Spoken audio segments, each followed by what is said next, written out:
No, I just gave you an example. It doesn't mean that we shouldn't be eating fruits and vegetables or grains or seeds. Some people may come with this reason that I don't want to eat fruits and vegetables, and they may have reasons which may be justifiable, maybe not. Likewise, not eating meat.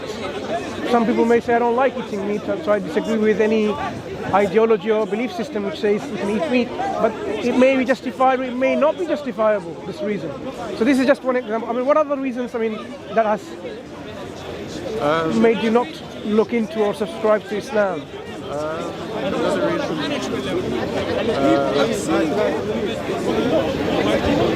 well, it's this whole thing that every religion seems to have where if you don't follow Islam, like one Muslim told me recently, he said all the other religions are part of the arrogance of Shaitan. So it's like, for me, every religion says that. Christianity says that. I was just speaking to a Christian now who's telling me, only any other religion is part of the devil. Like the angels that fell at the beginning of creation, like a third of the angels fell from heaven, according to the Bible. And they created all these other religions to deceive humanity. So that's what the Christians believe. So they would believe that Islam and Hinduism, they're all from these fallen angels who work for the devil. And Islam believes the same thing. Islam doesn't believe in the same thing. Yeah, well, this is what No, Islam doesn't believe in the same thing. So it's very important to take the understanding of what a religion is from the right source. So if you spoke to a Muslim telling you about Islam, which is not necessarily in line with the teachings of Islam, then you'll be misled in, rejecting Islam from information which is not correct.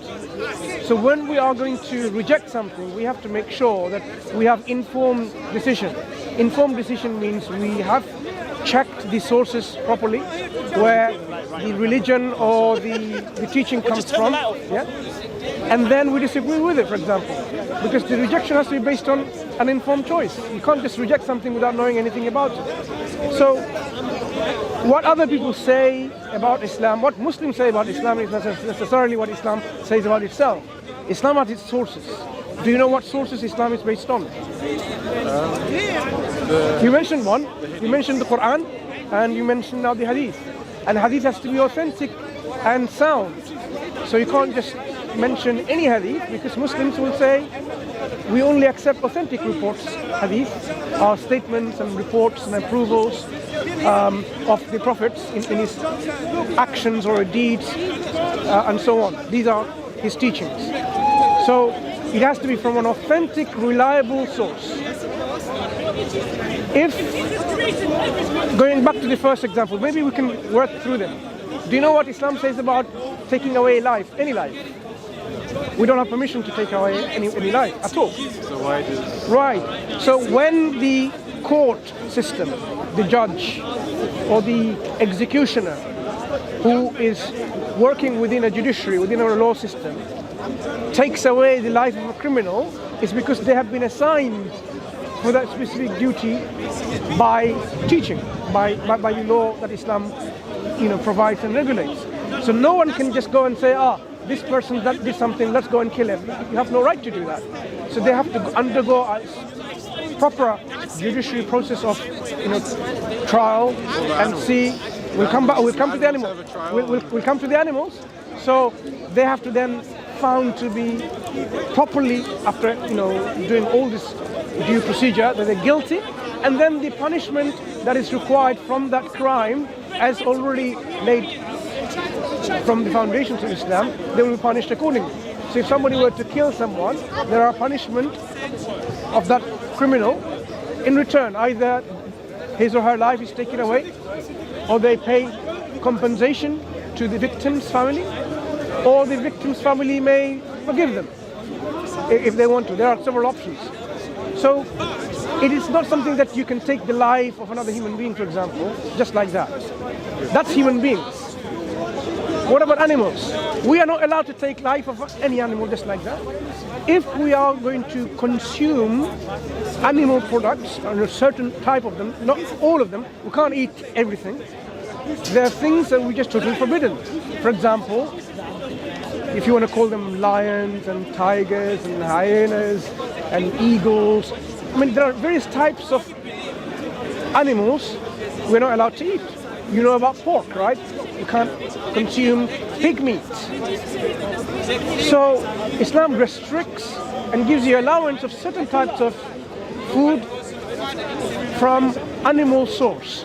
But even then, it has to be based on what? Based on that we are not only killing them for fun, like fox hunting in Britain. It's now, this tradition is dying out, you know that. So there are all these,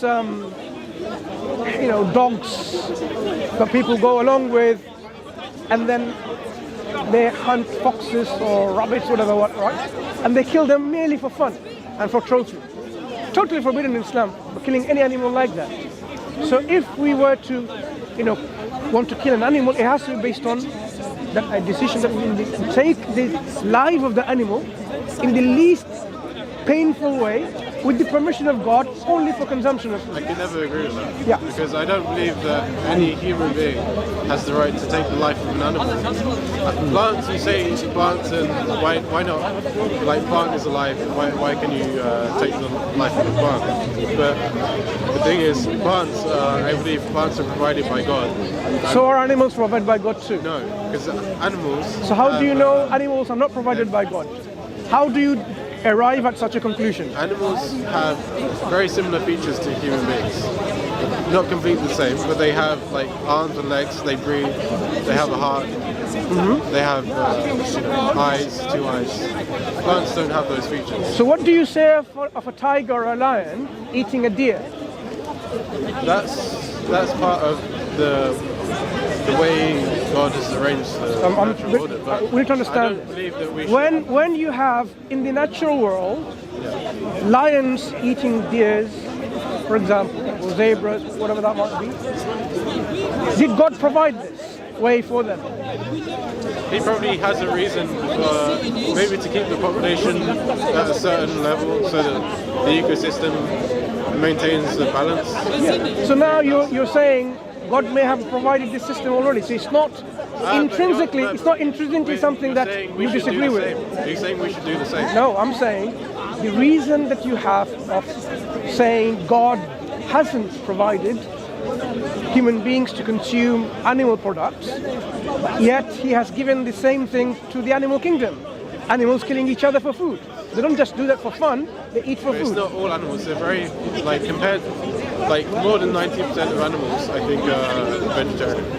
It's a very small percentage of animals that and eat not all animals are food for us too. So as you can see, God provides in his wisdom certain nutrients for us from the sources that he provides. Why do we need to eat? Shouldn't we have a more elevated understanding of... are we going to have more elevated understanding than God? For example, how do you know God has granted us permission to kill very good question. Excellent question. Only way we can find out is looking at the guidance from God himself, by analyzing. How do you get the guidance from God? So guidance comes from God through prophets and messengers. We look at what they've left in terms of the scriptures, and we analyze whether this is indeed from God or not. If we are sure and certain, like the Quran, can only be from God, and it just tells you that yes, you can eat certain type of food with the permission of God, you take their life in the least painful way, only for food consumption, then we know that we can do that because it's from God. So it's all to do with... How do you know that's from God? Yes. How do you know? How do we know? Is by analyzing it against certain criteria. Like a book of God, a scripture from God must possess within itself criteria that will satisfy one and convince one that it is indeed from God. Yeah? Let me give you an example. A book from God must describe God perfectly, with all perfect descriptions of him, without any imperfections. They're describing God perfectly. Okay. A God that came down and someone beat him to death by kicking and punching, and that God died. And that's it. Is that a good, perfect description of the Most High, Almighty, perfect, absolute God? The thing is, I would argue so God is not a material body, so He can come and take the form of a material body, and He can let us do what we want with the material body. When you say God is not a material body or God is a material body, the infinite, who God is, in His all attributes and perfection of His attributes, and we are finite. You are trying to give a concept of God from your finite understanding of who God is. I would argue you're doing the same thing. No, I'm saying only way we can understand that is by when the infinite God, the perfect God, describes Himself to us. And we reason and say, okay, this makes sense or not. So I give you an example, what makes sense or not. A God that comes down and takes a bodily form of a rat, and you actually kick that rat and squash it and then you kill it. And that's it, that's the end of this God. You would say that doesn't make sense, that this is God Almighty. Whether this God comes down as a human being, man, woman, or a monkey, or an elephant, be that matter, it's still the same thing. A God that comes down and is overpowered by the creation doesn't become fit to be called God. That's one example I've given about how we can reject what God is not. I would argue that God is infinite, right? So He can do anything He wants, right? So why couldn't He come here and for some higher purpose allow Himself to be overpowered? He's not really ever overpowered because He can, if He wanted to save Himself, He could have. But to teach a higher purpose, He allowed Himself to be overpowered. So this is one thing that I think... If he is all powerful, surely He can do that. Yeah. If He can do anything, He can do that. This is a very much of a mistaken understanding coming from the Judeo-Christian understanding of God, and that has been given or taken for granted. I'll give you what I mean. Is God all-powerful enough to become less than all-powerful? He's not less than all-powerful. Remember, what people are saying, God is so all-powerful. No, I'll explain. I'll explain to you. I'll explain. The question goes like this. God is all-powerful, He can do anything. Yeah. So can God do things which are against His nature? No. Right, so He can't do everything then. He does things which befits Him. He can do it. No, I'm saying God does things which befits His nature. For example, can God cease to exist if He wanted to? So He can't do that. Yeah. Islamically, we don't say He can't do that, we say it doesn't befit Him. It goes against His nature, because His nature is He is ever living, Al-Hayy, Al-Qayyum, He's ever living. He doesn't cease to exist. So it doesn't befit to say God can cease to exist. So we don't use languages like this, oh, God cannot do this and God cannot do that, because we say God is God with His nature, His attributes, and His attributes are attributes of perfection. Any attribute of perfection, anything opposite to that, is impossible for us to attribute it to God.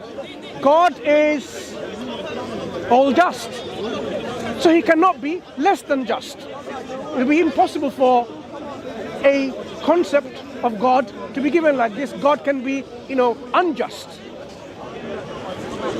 It doesn't make sense, because you have already assumed God is perfect in His justice. God is perfect in His knowledge, so He cannot become ignorant. So all of these qualities are part of God's perfect nature, right? God's perfect nature always remains perfect nature. So any concept of God that you have, where His perfection is compromised, you know that concept is not correct. I agree with that, but I would argue that so God would not choose to not exist, because that goes. There's no good reason. So God only does things with a pure motivation. Like He wouldn't cease to exist because He wouldn't have a reason. He has a creation to sustain. No, I even went further. If He wanted to, remember what I said? Can, in a concept of God, that God cease to exist if that God wanted to? A God that was ever living. No, He wouldn't want to. He wouldn't want to. Let me tell you again. If we have a concept of God, in which God is everlasting, with no end, eternal with no beginning, and then somebody asks, if that God wants to, really wants to, He cease to wouldn't exist. want to. That's a Come on. fallacy. He wouldn't want to. Look. He wouldn't want You're to. now That's saying. not- there will be no So- pure motivation for So God you're to now want to saying not exist. So God would that's- not want something just because you say so. No, I'm saying you're saying that he wouldn't do a certain thing because it's not part of his nature. I'm saying he wouldn't think a certain thing because it's not part of his nature. So Hang on. it's not like we're disagreeing. So here. you're We're saying saying the same thing. so God cannot will to cease to exist. Same thing. I'm saying He cannot do that. wouldn't. No, I'm saying he wouldn't. That's what I'm saying. So he would not. Wouldn't, will not, the same thing. God will not, meaning what? He cannot. Because he will not. Sure. Yeah, so that's the concept I'm saying. Because God's nature is all knowledgeable, all wise, he cannot become ignorant. It doesn't make sense. When I say he cannot, what we mean by that is it doesn't befit him, his nature of perfect knowledge. His perfect life. He must do things that have a pure motivation, right? No. That are God in the right does way. things which is in accordance to his nature. Right, exactly. There's always a his purpose why he does things. Right, and in his nature, His everything nature he does is with a pure motivation and Yes. intention. Yes. So, in the example of Jesus, who was, you're saying, he came down and he allowed himself to be beaten and killed on, crucified. Was the purpose of it. Yeah. You're saying that's like allowing himself to become overpowered by his. No, own I'm nature. saying this is a nonsensical statement. Why? I'll tell you why. Coming down is the concept of incarnation. What happened in incarnation is God, in his nature, what happened? Did he? Two things. Either two things happened. Either God lost some of his divine nature and filled this what's lost with the created nature of a human being, or he took an additional nature of the creation and retaining his divine nature. If he lost some of his own divine nature, which is impossible for God to do because that goes against his very nature, he is by his nature just, all powerful, all knowledgeable. How does he then become less than? It's a nonsensical statement. So what may have happened in Christian theology, okay, this is various incarnation models, or the models of kenoticism, whether someone believes in the ontological model of kenoticism or the functional model of kenoticism, each one has its problem, or the various other models. Now if you look at this, he takes on another nature that he created. Now God is God. How does he then take on another nature which is created? That's a created nature. You can't say, oh, that's me too. Imagine now I create this tripod. I make it, manufacture it, and I say, this is me. It's a nonsense. But there is It has- a reason it's- why he it's- did it. Okay, so when I There's a make this purpose. tripod, can I in any way, form or shape say, this is me? Now, that tripod and me, it's me. I made Doesn't it. make sense. It would have it would have some qualities of your character. So maybe No, it's, how is it me? everything you do has a, No, has a it's fingerprint. it's of it's your- mine, could be mine, but how is it me? Do you understand the Yeah, I difference? understand. It's not you. So likewise, if God creates a human being and then is born of that human being, yeah, that's a created nature that he has, then he can't say that that's me. Because what he is his nature. Okay, let me answer. So God can do what he wants according to his nature, right? He does things which befits his nature. Which befits his nature. So I think to say that coming into this creation is not possible for God. I because didn't it say doesn't- coming into this creation. I talked about when God comes into the creation on the forms of what? Give me an example. Krishna. Human Yeah, being. a Krishna. Now, is this Krishna God or his creation? No, that is God himself. Right. So that means it's an additional nature. That additional nature can never be him. That's what I'm saying. That tripod can never be me. Why not? No, wait, no. This is God. Like they say in Hindu tradition that Krishna came from heaven. Yeah. And he manifested on this. That he manifestation- also exists in many. He's like has a transcendental form, Yeah. and he has many different forms, but it's all one. It's all Krishna. So is this Krishna just an illusion, a form? So God metamorphosized. Yeah, you know metamorphosis? Are you saying God in Hinduism metamorphosizes into a man, into a flower, into a turtle, into X, Y, and Z, and still him? In Hinduism, they believe God is in everything, is in every atom, every molecule in the universe. Because he is the creator of everything and the sustainer of everything. So the air has molecules. Is God there? God, yeah. In Hinduism, is God there? Yeah, God is everywhere in Hinduism. So God is everywhere. So you have, and let's just think about it. God comes down into a form and he speaks. And God is also part of everything. So the air, the water is God. So when someone drinks water, they're drinking God because that's part of his God. ability to be anywhere. Is God drinking God? There's no dualism. Yes. Yeah. So when you say the water is God, what is it that makes it God? Because he is in his creation, he expands himself as his creation. Now, how can God expand when he's everywhere? What is he expanding to? He's already everywhere. He's already everything. You can't expand to something when you are everything. Can you expand to something when you are part of everything? Well, You know the concept of the universe expanding. What happens when a woman becomes pregnant?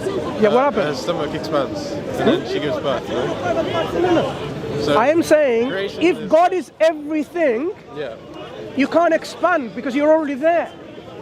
It makes no sense to expanding. You're already there. Imagine now I have a dot on my hand and I say this expands to there. But God, in that concept, is already part of all of that. There is no expansion taking place. It's nonsense to say an expansion can take place because you are part of everything.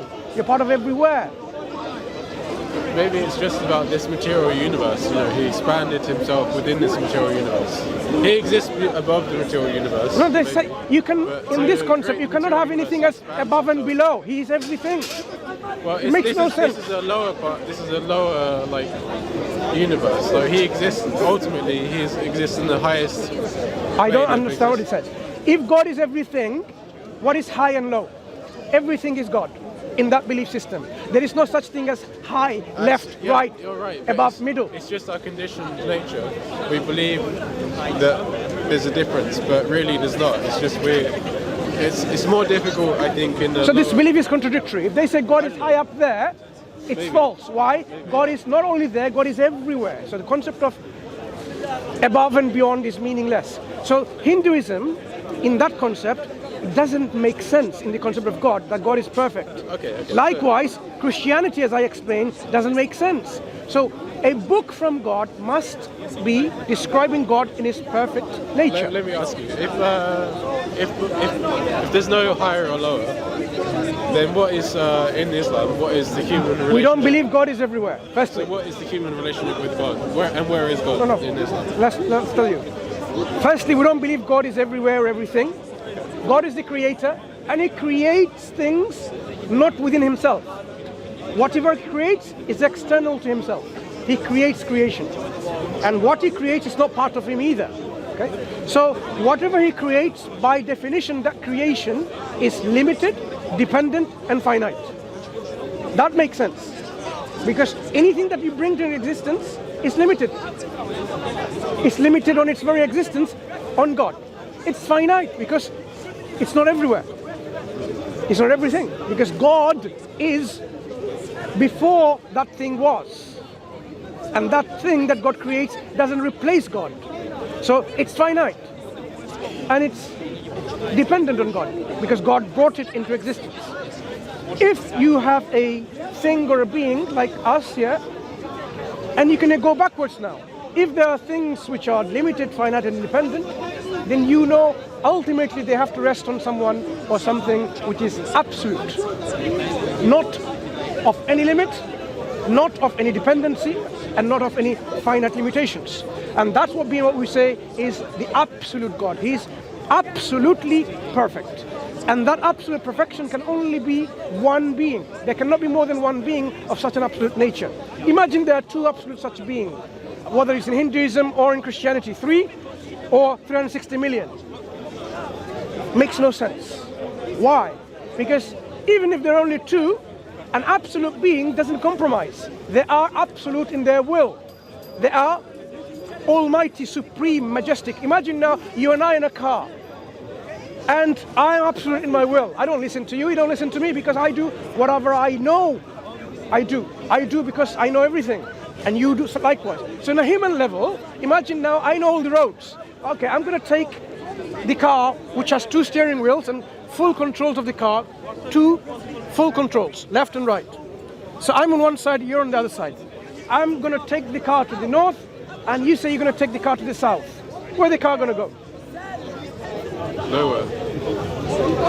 Even a mundane example will tell you that you cannot have 2 absolute beings operating this universe. The universe will be in chaos. Sure, I agree. The fact that the universe Let me is not in chaos, let me it ask you. follows a specific pattern. It's a demonstration that there's only one absolute I being, believe and that is God. Let me ask you. So, everything was created by God. Yeah. So, if everything was created by God in Islam, where does evil come from? Okay. Did God create evil? Sure. Did What God- is evil to you? What is evil? Let's define evil. Is there such a thing as pure evil So, like that exists as an entity? selfishness. Okay, so these are character traits. What you are now calling are character traits. For example, I can be selfish, but I can just remove that selfishness and be generous. I can be kind, compassionate, and generous, and not be selfish anymore. You mean So it's a remove character trait. selfishness for one day. No, You mean permanent? if I want to say, look, I want to follow the teaching of the Quran, not be selfish, then I can remove this character trait as much as I can, and that will be. I think it's easy. It might not be easy, but it's possible. So it's a character You're trait. saying like it's just something easy. No. In Islam, we have a concept of jihad. Jihad is the struggle. Now, there is a jihad of the political entity called the state, when they struggle to expand the land to the people so that people see Islam.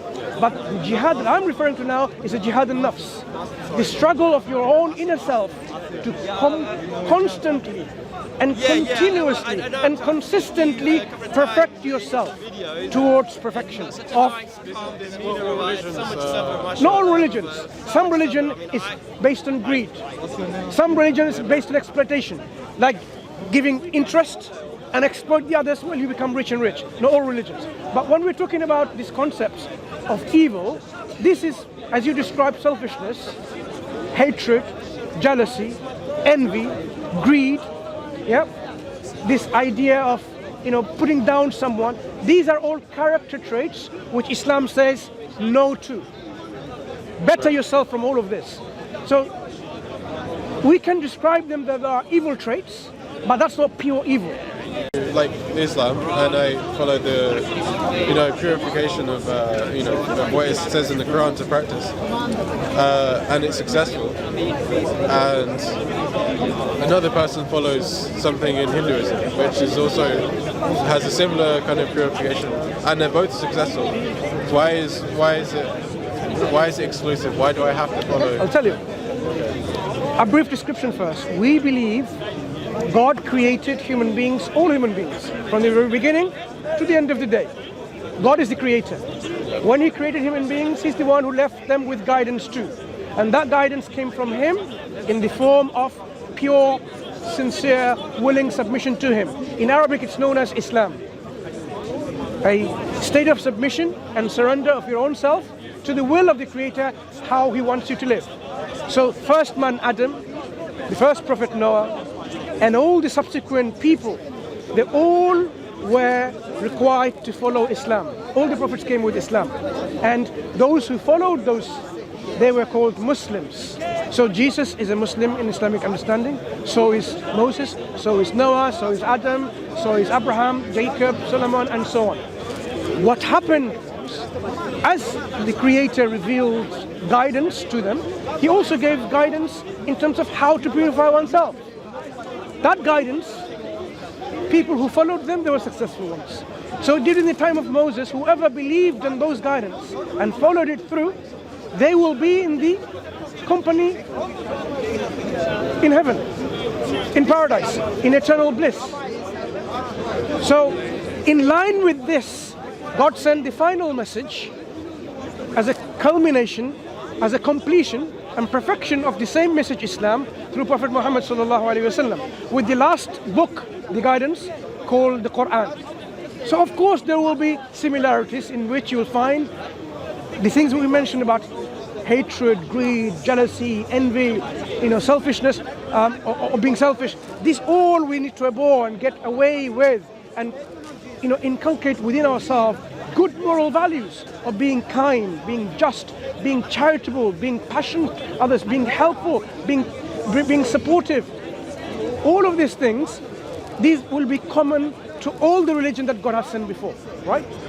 There might be some differences in the laws that God sent them, because laws came in with the need of the people at that time. As time progressed, there might be additional laws given to that society, because that particular crime probably was non-existent before. In light of all this, Quran came with the final revelation, with the final guidance, in which guidance and laws and regulations that you need for everything in life is given. That's what makes Islam the last of all the message from God, the last book from God, the Quran. So I won't be surprised, and you won't be surprised to find that it says do not murder in another religion. Yeah? Even though that religion may now show some kind of polytheistic understanding within it. Hinduism, do they say you can murder anyone? Of course not. Well, in the Srimad Bhagavatam, it describes how the next incarnation of Krishna will be Kalki. He's going to come in 427,000 years, and they say that he will come and he will slaughter all of the Buddhists. Yeah, that's Kalki. That's Kalki doing. Yeah, but Kalki is not it's in asking. the Hindu text. Yeah, but Kalki is not asking people in their text to you go and kill people unjustly. Well, it's almost like it wouldn't just be him. It would be like his devotees doing it as well. Yeah, but if that belief says they will kill anyone unjustly, then you will have to question it like, That's why. Yeah, right. So now look at Islam. When you examine the Quran, remember what you said, how do we know a book is from God? So I said the first criteria I gave you, that this must describe God in his perfection. Perfect description of God. So a book which says God comes down as a rat, I don't think Hinduism does that. They might believe in some kind of incarnation. If it did, then you'd say, that doesn't make much sense of a perfect God coming down, being totally weak and helpless, and then the creation overcomes him. So perfection of God is something that you will have to see within the scripture of God. Number one. Number two, that book from God must not contradict itself, must not have errors and discrepancies and contradictions, because God is the all-wise. God doesn't give you something then say, you know what, I did this and I didn't do that. Contradicts. Or do this and don't do that. Or one message there and a totally different message there. Contradictions is from the weak and the ignorant. We are weak and ignorant. We can contradict what we say. I may have forgotten what I said earlier on, for example, and I say something which contradicts what I said earlier. But God is all knowledgeable. He doesn't contradict. So Quran, when you examine, in fact, this is what the Quran says. You know, if you were to examine the Quran with care, yeah, you would find that if it wasn't from God, there will be contradictions within it. Yeah? If the Quran was not from God, there would have been many contradictions. And it makes sense. A book that talks about history, nature, economics, biology, botany, astrophysics, I'm just giving you certain concepts of our natural world. You would expect contradictions within the teaching, because it's not coming from all-wise God. It will have all those things. But if it is from God, it will be free from these contradictions. And that's what the Quran says. Ponder deeply on the Quran. If you ponder deeply, you would find no contradictions whatsoever. So this is, in fact, a challenge of falsification of this book, given by the book itself.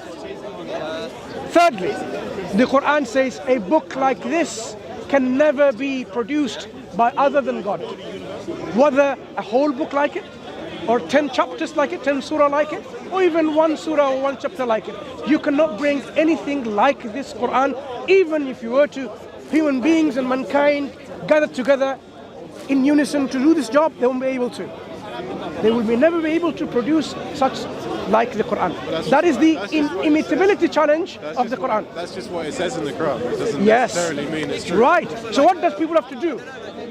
As the Quran says, if you doubt, وَإِن كُنتُمْ فِي رَيْبٍ مِّمَّا نَزَّلْنَا عَلَىٰ عَبْدِنَا فَأْتُوا بِسُورَةٍ مِّن مِّثْلِهِ وَادْعُوا شُهَدَاءَكُم مِّن دُونِ اللَّهِ إِن كُنتُمْ صَادِقِينَ فَإِن لَّمْ تَفْعَلُوا وَلَن تَفْعَلُوا فاتقوا النار التي وقودها الناس والحجارة أعدت للكافرين. This is how the ayah goes. If you are in doubt as to what Allah has revealed to His servant Muhammad, then produce a chapter or a surah like unto this Quran, like unto this chapter. If you cannot do it, seek your helpers besides God to do this. If you cannot do it, and you'll certainly not be able to do it, then fear the hellfire whose fuel is man and stone. That's what the challenge of the Quran is. Have you read Lord of the Rings? Have I read? Lord of the Rings. No. It's a very, very good book. I don't know how it compares to the Quran because I haven't read the Quran. Do you know what the Quranic challenge is? Bringing a chapter like unto this Quran. In the Arabic language, there are different forms of literature. Prose, poetry, the statements of soothsayers, kahin. You can categorize them. Yeah? The Quran is totally unique in its linguistic genre. What the Quran is saying to the Arabs at that time who were masters in their language, bring something like it, because you have excelled in your language so much that you would put your best poetry and hang it on the wall of the Kaaba. You call the mu'allaqat. And the longer it says, the better the poem is. Okay? Produce something like the Quran if you're able to. So when the Quran came, let's understand the Quran first rather than comparing someone else. Why is it that we are able to imitate Shakespeare, but we're not able to imitate the Quran? What prevents it? Because the Quran has it in its linguistic structure that it is beyond human imitation. There are scholarly, academic type level work done to demonstrate the very objective nature of this challenge. Because one can say, oh, you're just subjectively bringing a point, like the Quran may be very eloquent, very nice, very moving. None of that. Quran maybe, and it is eloquent. Quran maybe, and it is very moving and very touching. But that's not the argument of the Quran. The Quran is giving you a challenge to imitate something like it. Something like it means the way the Quran is self-structured. So, okay, let me ask you. If it's not the eloquence, if it's not the structure, the eloquence... It is the structure. It's the structure? Yes. What about the structure? Yes. What about it? So something like the Quran is knowing the stylistics of the Quran. You know, every author or a writer have their own style of writing. By that style, you can say, this is written by Shakespeare. This is written by Homer. This is written by Wordsworth. This is written by you, whatever, right? And you can say that particular piece is definitely from Shakespeare, or definitely not from Shakespeare, because of the way the styles. This is the literary textual criticism when we do. So when we look at certain works, we can say, look, this is the styles that the author uses, and this one is totally unique. So when the Quran came to us, it came with its own stylistics of delivery. The speech of the Quran, the way it is read, every surah or chapter of the Quran is unique in its style. You might find it strange, but it is so. None of the surahs are actually alike, but it might resonate to be the same. So that's one of the very, fascinating work that has been done. If you compare Surah Al-Layl, one of the chapter, with what's the other surah? Surah Duha or something, very close to each other. They sound very similar at the ending, but their structure is different.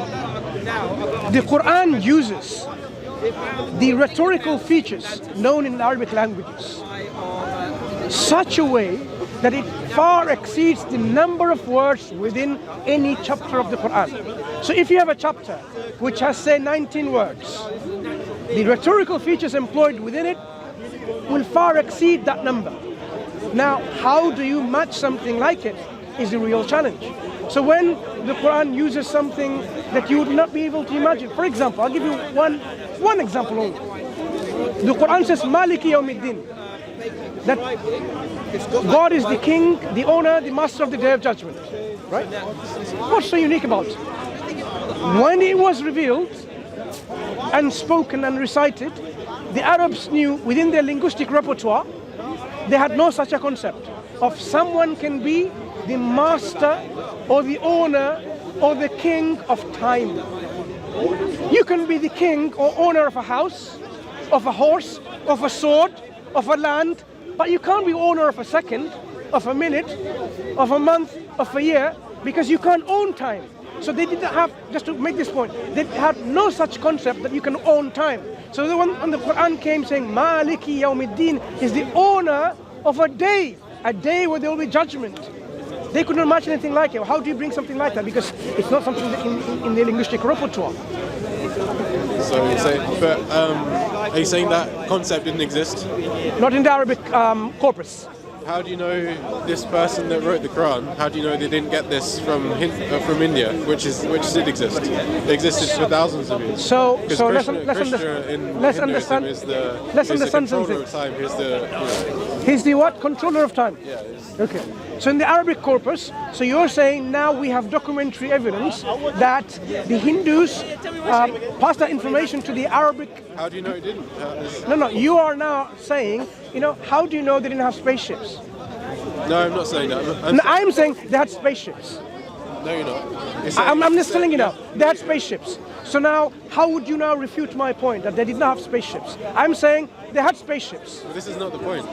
But do you see my point is? No, I don't see it. You are arguing on the basis of the absence of evidence. Where is the evidence? What evidence? Where is the evidence that the Arabs knew and the Arabs used in their everyday language or in their poetry or in their prose that they can be king or owner of time? I'm saying that the general population might not have had that concept in their repertoire, but there were merchant travelers who would go all the way across Asia, and I'm sure ideas and philosophies. The idea should be documented then within the Arabian. Not necessarily. Within the Arabian Peninsula, even within the Muslims became very advanced. Is later after Islam came. This is what we need to really put this in place. Scholars and people that travelled from the like beginning who? of time. Within the Arabian Peninsula, Socrates, he went to Egypt. Yeah.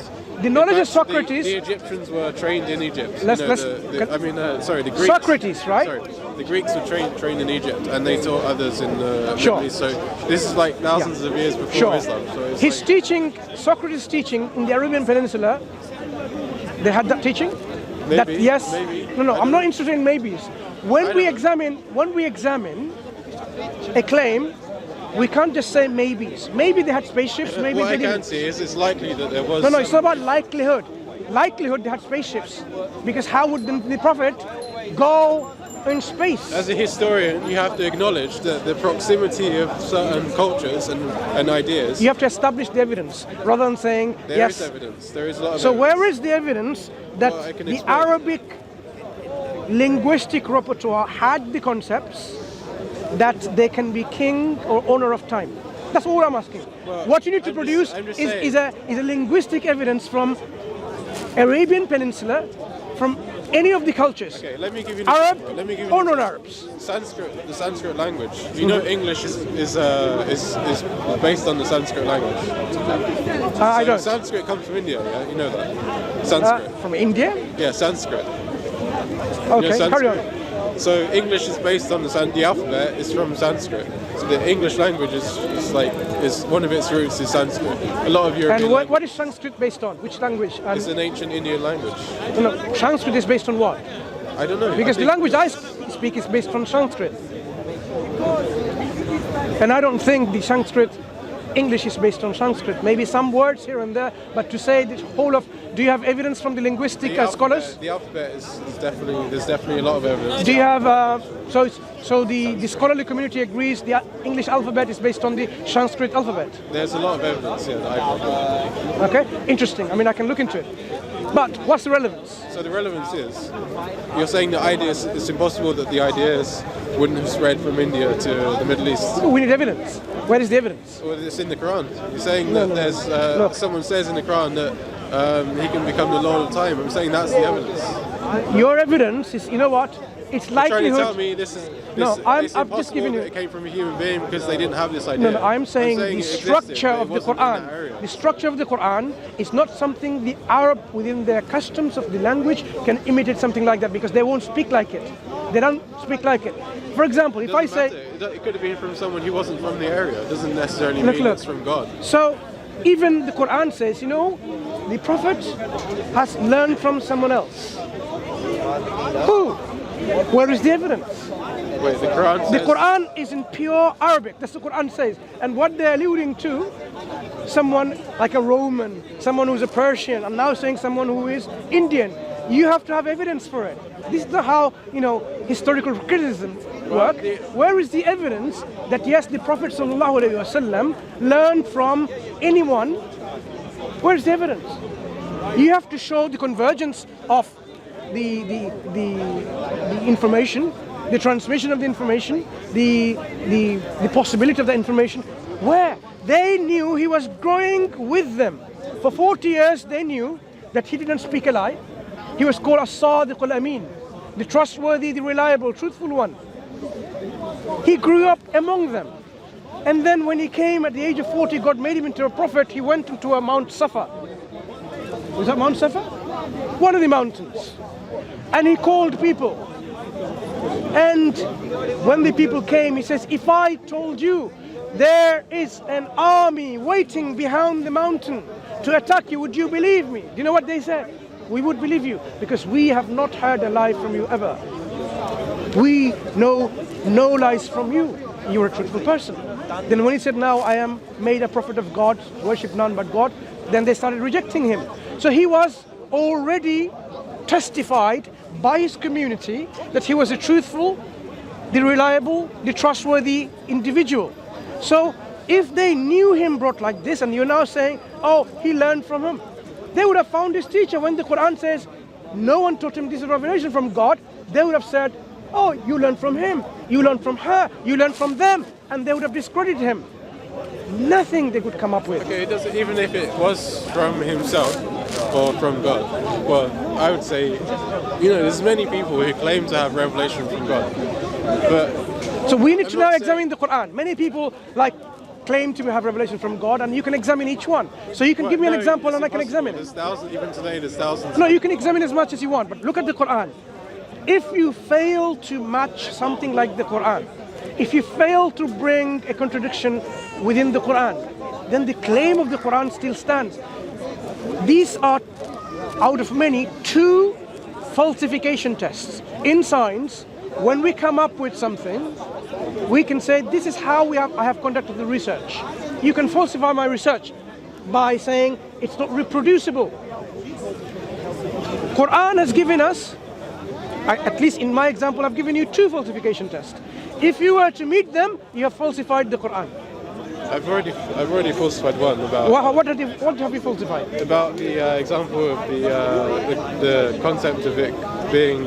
I gave you one Lord of Time. statement from That was the one only- example. That was the only If I example, give you the so- whole chapter and I give you the analysis, unfortunately it's not available in English because the nature of the work is in Arabic.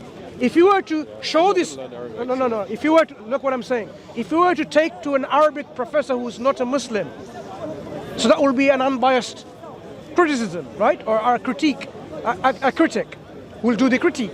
Assalamu alaikum brothers and sisters. Hope this video was helpful for you. This may help others too, so please consider sharing, and we will bring more videos in the future inshallah. So consider subscribing and you won't miss any. Jazakallahu khairan.